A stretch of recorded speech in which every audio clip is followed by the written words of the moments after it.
Is everybody ready? Eugene, Hanlon, Barry, hoy! Hoy, hoy, hoy! For your safety and comfort, this station operates a no wanking policy. The very thought of adults on scooters makes him want to hurl bricks at strangers. The arising of this irksome solution to an ongoing metropolitan problem keeps Byron on his toes and gives him the forward momentum he so desperately craves. Shuffling onto the platform at Ladbroke Grove Underground Station after a night of reserved yet kinky fumblings, Byron enters into an imaginary London that holds at least 65% of his thought process. Ladbroke Grove becomes Broke Lad's grave, and he imagines his old school acquaintances drowning in a carling-filled sarcophagus.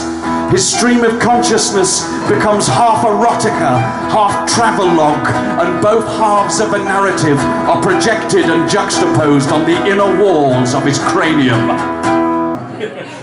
Turn off the camera. Byron is being followed by cameras and microphones whilst walking down Victoria Park Road. He is wearing a long black coat with the collar up. In his hands, a polystyrene box overfull with chicken kebab meat. In the pockets of the coat, there are lots of clicker pens and a small wheel of goat's cheese. His shoes are worn winkle pickers. The men that follow him are reminiscent of American 1950s journalists. Say, describe yourself in a bite-sized catchphrase that'll make the girls go like Jell-O. Byron is not a human being. He is a human doing. Sassy! I hear you're considering making a film about men who live in New Cross who are addicted to fart porn. Is this true? What happens in New Cross stays in New Cross.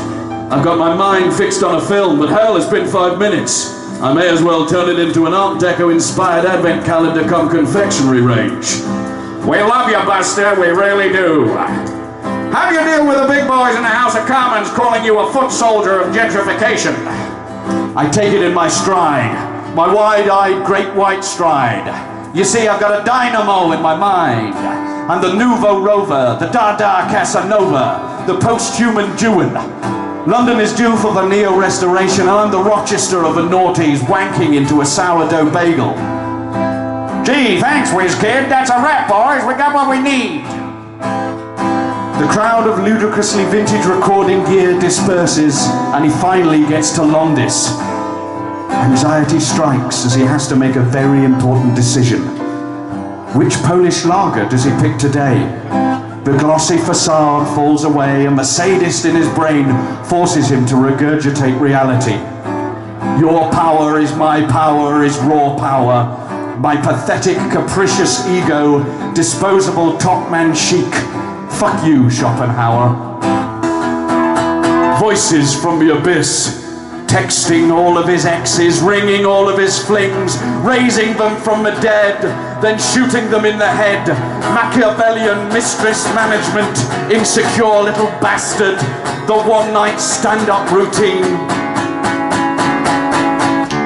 As he changes trains to get on the piss-take line heading northbound, it dawns on him that each of the carriages of his required train has been allocated to one of the 16 Myers-Briggs personality types. Shit! What are the 16 types, and which carriage does he need to get on? Does it matter if he indulges in deceit and deliberately gets on the wrong one? A voice from the abyss shouts at him, "I am FP!" and he jumps on the appropriate carriage. He finds himself sat between Morrissey and Andy Warhol, who appear to be talking aloud to themselves and laughing at the occurrence outside the carriage.